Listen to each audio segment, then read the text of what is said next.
Good morning, how are you children. बच्चों, आपकी जो ये बुक है इसमें टोटल चैप्टर है 1 to 21, यानी कि 1 से लेके 21 तक आपके चैप्टर हैं। अब इन 1 से लेके 21 तक के चैप्टर में से आपके इस साल 50% कोर्स बुक में से आएगा। 50% कोर्स में से इसका ये नहीं है कि आप चैप्टर 1 से लेके 10 तक पढ़ लेंगे और 11 से लेके 21 तक छोड़ देंगे। नहीं, आपके जो कोर्स है वह 1 से लेके 21 तक में मोस्ट जो चैप्टर हैं वो लिए गए हैं और इस तरीके से आपके 50% कोर्स बनाया है और कुछ पोर्शन हमने ग्रामर में से भी लिया है। तो बच्चों, जो चैप्टर आएंगे वो आपको व्हाट्सएप पे सेंड कर दिए जाएंगे और अगर आप लिखना चाहते हैं और आपके बुक में आप टिक लगाना चाहते हैं तो मैं आपको अभी बता देती हूँ। तो आप बुक ओपन करके और जो चैप्टर 50% में से मैंने इस बुक में से दिए हैं उन्हें आप नोट कर लें। अब उसमें से कुछ चैप्टर बच्चों ऐसे हैं जो हम पहले भी पढ़ चुके हैं, जिनके क्वेश्चन आंसर कर चुके हैं, जिनकी एक्सरसाइज कर चुकी है, तो हम उनको सिर्फ रिपीट करेंगे, उनको समझेंगे, उनकी एक्सरसाइज समझेंगे और उस चैप्टर में से मैं आपको हैंड रिटन वर्कशीट बना के और आपके व्हाट्सएप ग्रुप में डाल दूंगी और उसका वीडियो समझा दूंगी। तो आपको वो वीडियो समझ के अपनी नोटबुक में उसको करना है। तो आप अपनी बुक ओपन करें, कौन कौन से चैप्टर हैं वो मैं आपको बता देती हूँ, आप अपनी बुक में उससे टिक लगा लें। चैप्टर फर्स्ट है हम। चैप्टर फर्स्ट के आगे आप टिक लगाएंगे हम। चैप्टर 4 है नाक की महिमा। चैप्टर 4 नाक की महिमा। चैप्टर 8 हमारे शरीर में रक्त। चैप्टर 10 है पौधा और पेड़। पेज नंबर 7 में आप चैप्टर 1, 4, 8 और 10 को टिक लगाएंगे। पेज टर्न करेंगे। पेज नंबर 8 में आपके चैप्टर 12 चक्रव्यूह दे रखा है। ये हमने अभी पढ़ा नहीं है, तो ये बाकी के चैप्टर जब पढ़ेंगे तो आप अच्छे से समझेंगे इसे। चैप्टर 12 आएगा। चैप्टर 15 गुणवंती और चैप्टर 18 ब्रह्म का भूत।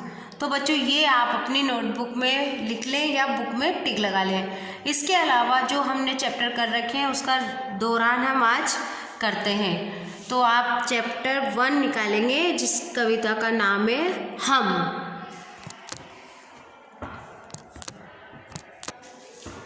इस कविता में छोटे छोटे बच्चे प्रकृति से प्रेरणा लेकर स्वयं को उसी के अनुरूप ढालने का संकल्प लेते हैं।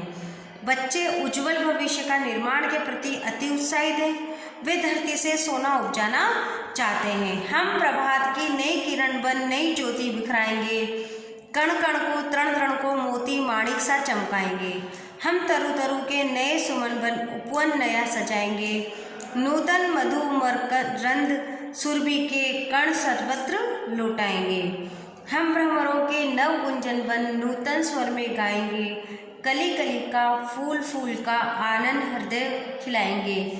हम लहरों की नए उमंग बन सरिता नई बहाएंगे। सिंचित कर मिट्टी के कणकर हम सोना उपजाएंगे। हम प्रभात की नई किरण बन, इसमें बताया गया है कि हम जो प्रभात की नई किरण बन के, प्रभात यानी सुबह, जब सवेरा होता है, सूरज उगता है, तो उसमें सूरज की नन्ही नन्ही सी किरणें, लाल लाल किरणें हमारी धरती पर पड़ती है और वह किरणें कैसी रहती है? सूरज की जो किरणें रहती है उससे फल फूल पौधे ये सब खिलते हैं।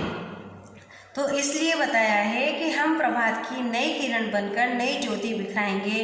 कण कण को तृण तृण को मोती माणिक सा चमकाएंगे और इस धरती का एक एक कण, एक एक तृण, तृण यानी तिनका, मोती सा चमकाएंगे। हम तरु तरु के नए सुमन बन उपवन नया समझाएंगे और हम सुमन बन के, यानी कि हम फूल बनकर, एक एक डाली के फूल बनकर पूरा उपवन सजाएंगे। नूतन मधु मकरंद सुरभि के कण सर्वत्र लुटाएंगे। नूतन यानी नया, मधु यानी शहद, मकरंद सुरभि के कण सर्वत्र लुटाएंगे और हम इसके सारे जगह इसकी सुगंध फैलाएंगे। हम भ्रमरों के नव गुंजन बन नूतन स्वर में गाएंगे और हम भंवरों के नए गुंजन, यानी जब भंवरा गुंजन करता है, फूलों के ऊपर जब रस पीता है तो वह गुंजन करता है, तो हम भ्रमरों के नव गुंजन बन के नूतन स्वर में गाएंगे। कली कली का फूल फूल का आनंद हृदय खिलाएंगे, और हम प्रत्येक कली के प्रत्येक फूल फूल का आनंद हृदय खिलाएंगे। हम लहरों के नव उमंग जोश बन सरिता नई बहाएंगे, सिंचित कर मिट्टी के कण कण हम सोना उपजाएंगे। और हम लहरों की नई उमंग बनकर, यानी कि जो नदियाँ बहती है जिसमें लहरें होती है, उसमें हम नया नया उमंग बनेंगे या जोश बनकर उसको बहाएंगे, और इस मिट्टी को यानी कि यहाँ के जो खेत हैं उसको सिंचित करेंगे, यानी कि सींचेंगे, और उसके एक एक कण से सोना उपजेंगे। यानी कि जब खेती अच्छी होती है, फसल अच्छी होती है, तो क्या होता है, एक तरह से सोना ही फसल को बोला गया है। तो हम फसल में के रूप में सोना उपजाएंगे। तो बच्चों, ये थी आपकी चैप्टर 1 की कविता जिसका नाम है हम, और इसमें प्रकृति के बारे में बताया गया है, दृढ़ संकल्प का भाव है, परोपकार की भावना है, प्रकृति का नया रूप अपनाना है बच्चों को, और उसके उज्जवल भविष्य के लिए बच्चे उत्साहित हैं। तो आप इस चैप्टर को पढ़ेंगे, कविता समझेंगे, और इसकी जब एक्सरसाइज कराएंगे कल की वीडियो में वो भी ध्यान से सुनेंगे। Thank you.